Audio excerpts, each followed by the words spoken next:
folks, ThriceRisen here from the desk of the Painted Dragon, where things are being painted, but more importantly, we have this!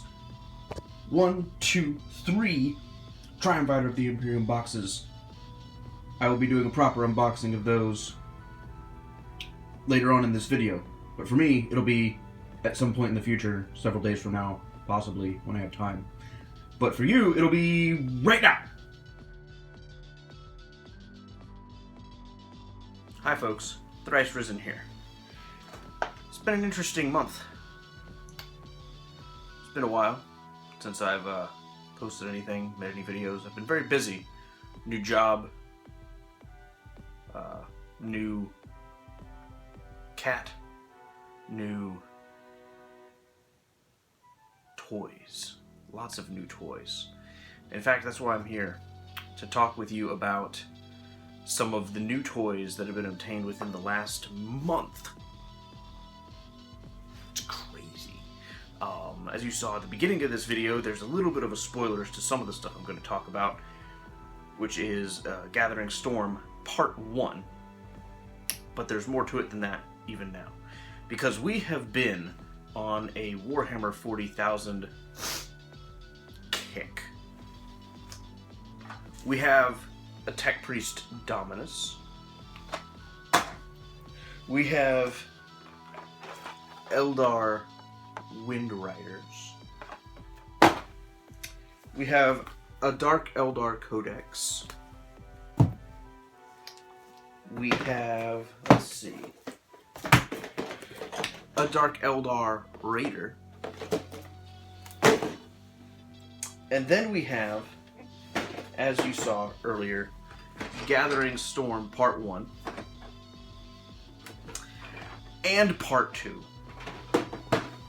complete with the book for Gathering Storm Part 1 and the book for Gathering Storm Part 2. We put a lot of stuff financially into 40K lately. Why is that? Why have we suddenly been driven back into 40K? Well, mainly because of our good friend Raf Reanimated. I'll link his channel down in the description below, because he's gotten into 40K and we have people to play with, and we've started getting connected with our local game meta. Dragonfire Games has some good folk over there that we're starting to get to know them. So maybe they're not good. Maybe we just don't know them well enough yet. But in any case, they seem like good people. So I could go through and unbox all of these, but I'm going to focus on the Gathering Storm today because it's a Dark Eldar Raider, it's Eldar Wind Riders. These are commonly available everywhere. But I'm going to focus on the Gathering Storm. As you notice that Part 1, the book is still shrink wrapped because I didn't want to know anything about the book. I didn't want to crack into it before going into it. And why are all these still kind of built up in boxes? Well, it's because my wife, the lovely Duchess Venom of the Painted Dragon, is currently working on a commission. She is painting prizes for the Amonkhet pre-release at our local game stores. Some mummies and Egyptian god avatars and things like that. So her painting has been entirely devoted to that recently. Now, she has painted on just when she needs a break. She's worked on some of her own things, but she also, in addition to all of these things that have been obtained, there's one item that I forgot to pull off the shelf, and that is this. Yes, my wife has finally begun heavily investing in her bugs. She hasn't bought anything beyond the Codex, but we recently made a trade deal with a friend of ours who had about $400 worth of Tyranids that he was looking to get rid of. And that is why, at the beginning of the video, you saw 3 of these boxes stacked up. This one was for us. There was one for him as part of the trade agreement. We also got him Gathering Storm Part 3. And there was a third box that was being painted for a commission. You can see the pictures of that commission on the Painted Dragon Facebook page. So she has $400 worth of Tyranids. She started assembling and painting them. Some of them were just bits in plastic bags. So she has an exocrine that she's built and is starting to paint. She has some carnifexes that she threw together, including Old One Eye.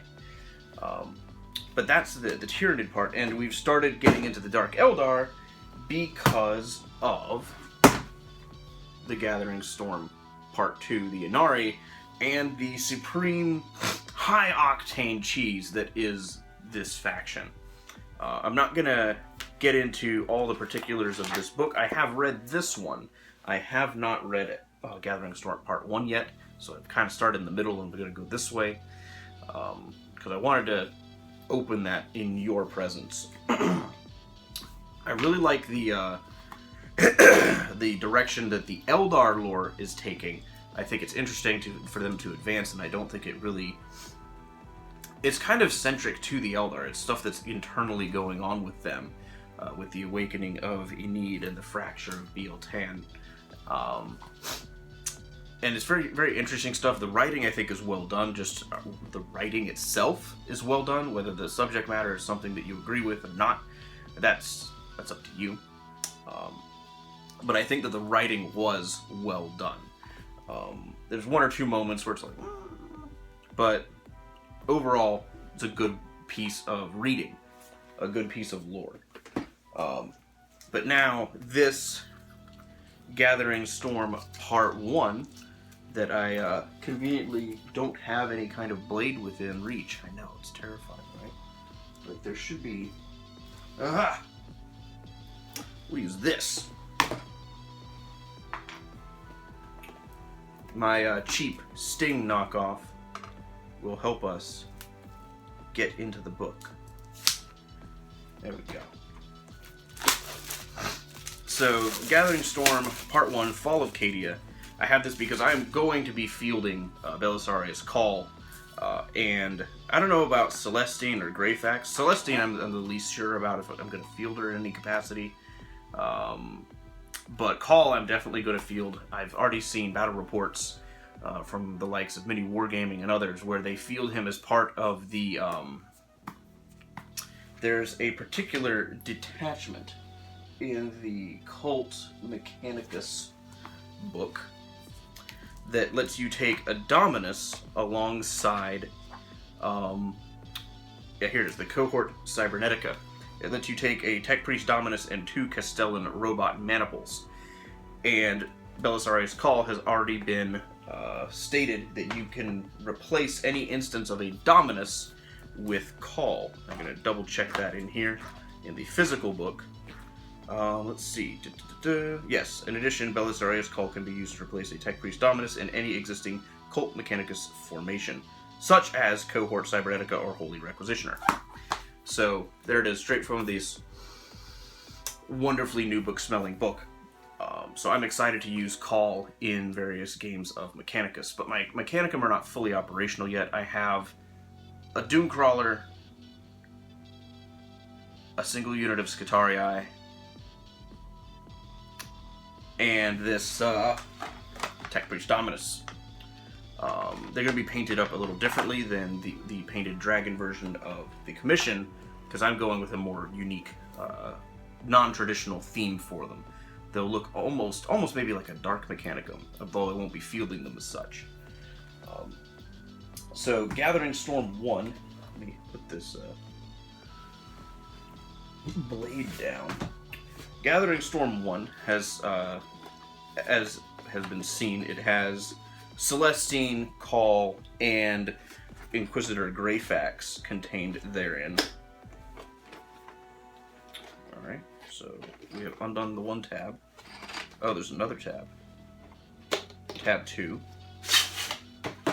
Ooh, so it has a really cool art piece on the front. That's actually really nice. But it's part of the box, so if you wanted to preserve it, you would have to do some creative carving. Alright, which side is up? Here we go. Oh, well, there's the instructions. Now, the reason you need to get the book with the instructions is because the instructions do contain some of the model's rules, but they don't contain all of them. So they just have the stat line, They'll say, oh, he has access to Canticles of the Archmagos. Well, what are those? He has a Mechadendrite Hive, or a Arc Scourge. Okay, well, what are those? That you have to reference other books, and specifically for Call, the Canticles of the Archmagos are on another page of the Gathering Storm Part 1. So you can't field the models just by buying the box. You have to buy the book to get access to the complete rules. Because they're not available anywhere else but in the book. But it has the instructions for everything, the basic stat lines for things. Now, Inquisitor Greyfax or Celestine, you might be able to field those straight out of just this. Let me double check, see what their rules look like. Yeah, Celestine looks to be pretty close. Oh, but she does have Saintly Blessings, which is a rule that she has that I do not see written on her very large page there. So that would be something you'd have to reference the book for. Inquisitor Greyfax, she has certain war gear that you probably could find in the Inquisition book or other places like a Psioculum or a Condemner Bolt Gun. So she's probably the closest one to being able to field out of the box, as long as you know what some of the other standard equipment does. But as far as Celestine, you'll have the Saintly Blessings, which I'm not sure if that's the exact name for what the Sisters of Battle have, because I don't play Sisters. A friend of mine would know the answer to that immediately, because he does play Sisters. But Called, you absolutely need to get the book to go along with it. So let's look at what's inside this really pretty box. So first of all, we have this heavy stock lithograph that that's frame worthy, I think. It's pretty nice. And then we have, let's see, various pieces. So we have bits of Belisarius Call in here. We have more bits of Belisarius Call in here.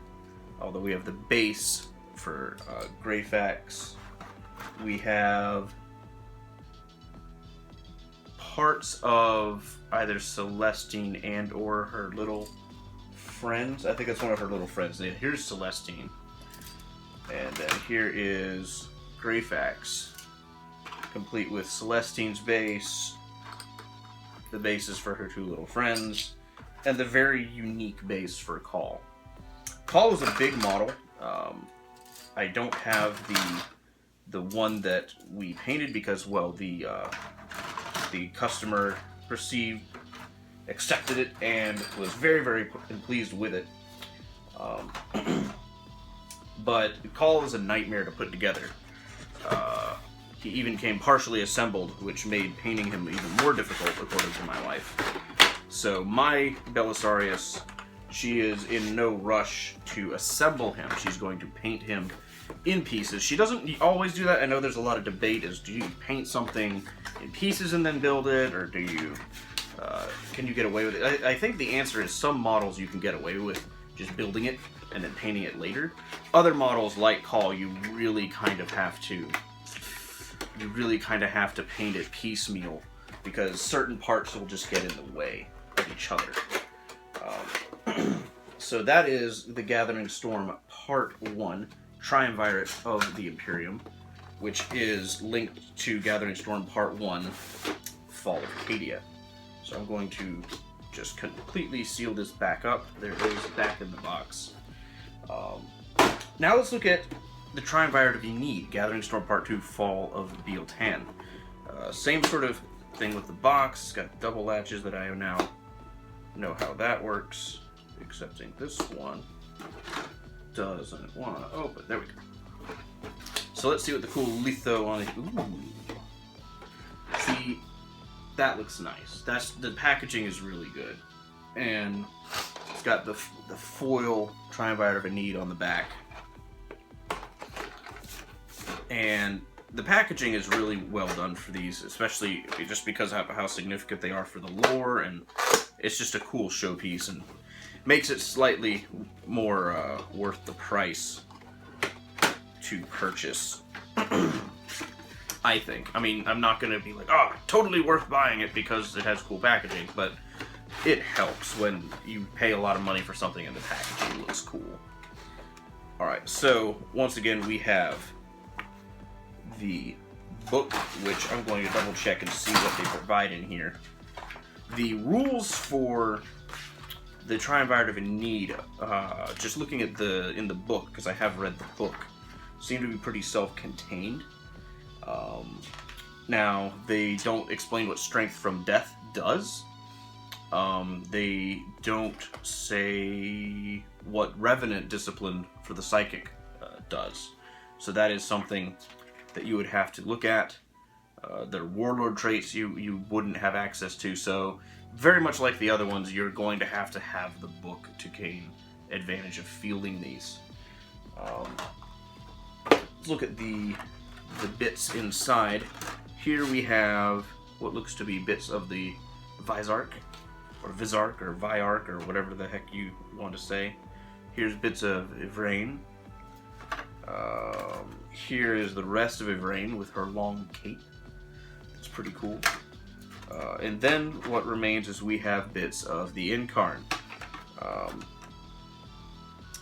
There we are. And then we have the Incarn's base, the Visarch's base, and then Ivrain's unique looking base. That is one thing I've noticed about Games Workshop, that I can tip my hat to them in a certain way, but it also annoys me, is they will design specific bases for things so that you can't proxy an existing model. You kind of have to go buy that thing. It's why I couldn't proxy up Call before, or I still can't proxy up my Iron Striders, because their base is just very unique. And once again, here's the really awesome lithograph that's contained within this box, as I throw the box on the floor. But, box. I'm going to put this away while I talk again. So, the Galladon Storm Part 1 and 2, really awesome. Am I going to get 3? Honestly, I don't know if I'm going to get 3.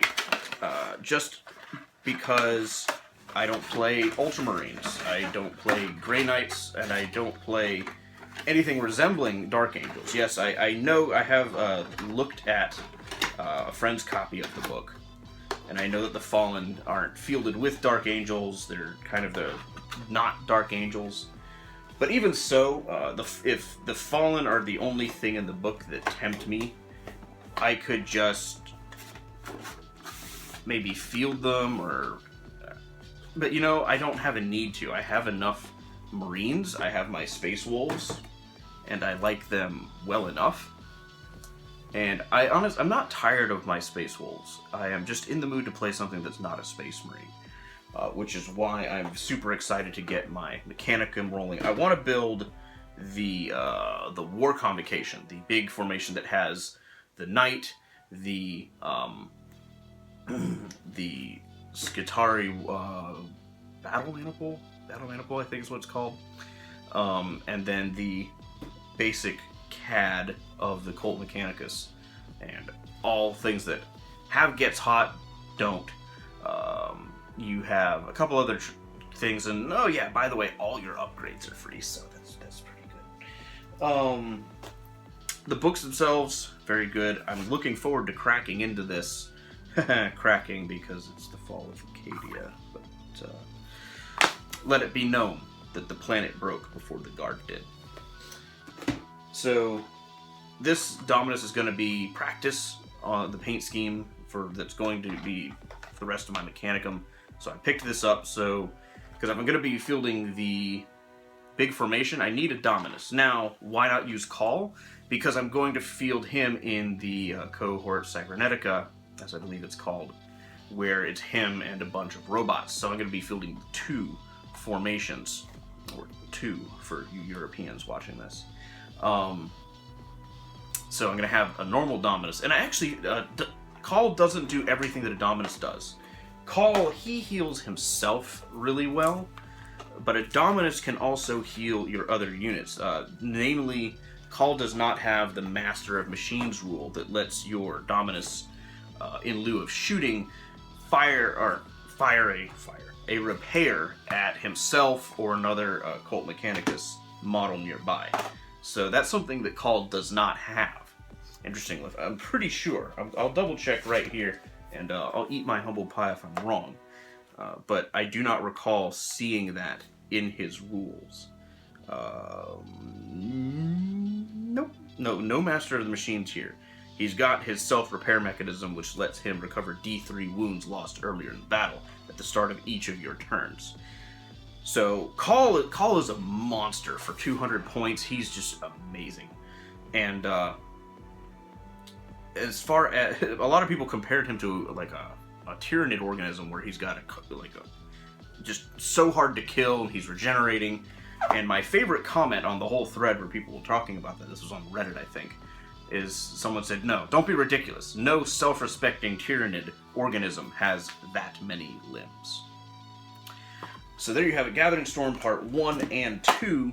And just to field some more of the Inari, picked these up yesterday, some Wave Riders.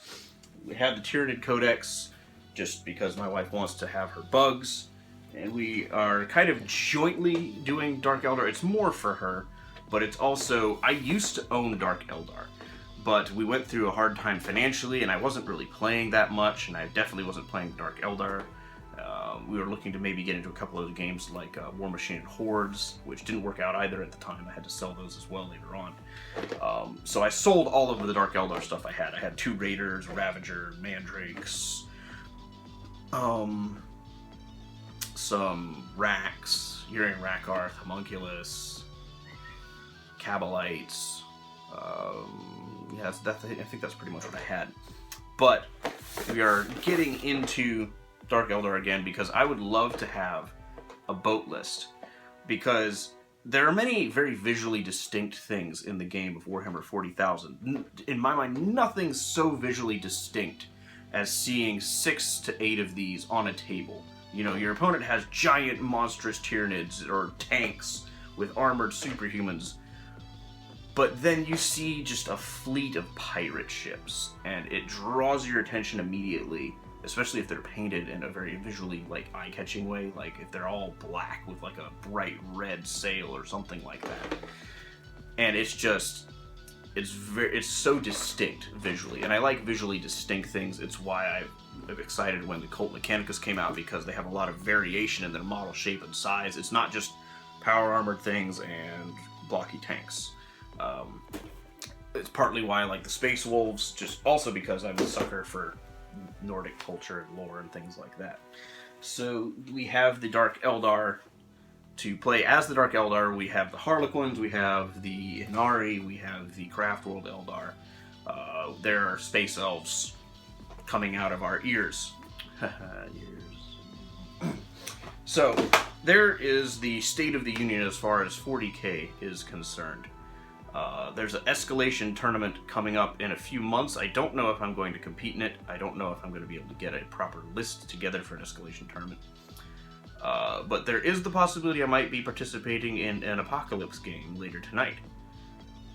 I don't think I'll document that in any way, because it's going to be at a public event, and I'm not going to impose on people or videotape them without their consent or anything like that.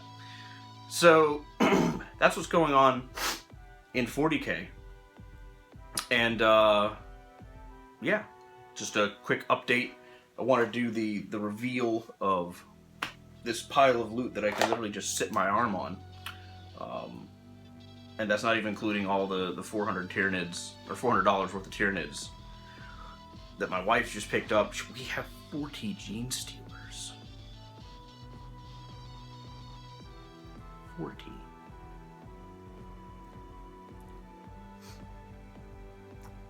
And you know, it's difficult having that many Gene Stealers in the house.